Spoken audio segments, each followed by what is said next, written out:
Alors il y en a deux.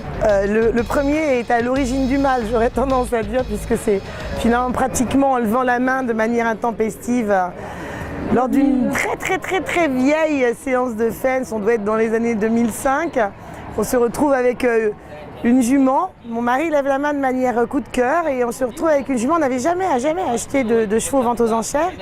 Et on comprend simplement à la fin du repas qu'on est censé repartir avec. On était venus en mini et on a eu un grand moment de solitude. Et ce qui est très drôle, c'est que c'était une jument qui appartenait à Arnaud Evin. Et finalement, il est reparti avec sa jument, lui a laissé dans ses paddocks pendant quelques mois avant de s'organiser. Et s'organiser, c'était quoi? C'était acheter la propriété qui est devenue après le Haras des Coudrettes.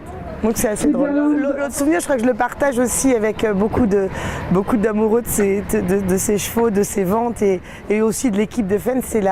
C'est la Shane Moneymaker il y a 2 ans qui a fait le top price en dernier numéro de la fin de cette saison-là et qui s'est transformé en festival. C'était incroyable, toute la salle vivait cet achat en harmonie et c'était vraiment le Haras des Coudrettes contre un acheteur italien charmant d'ailleurs par ailleurs et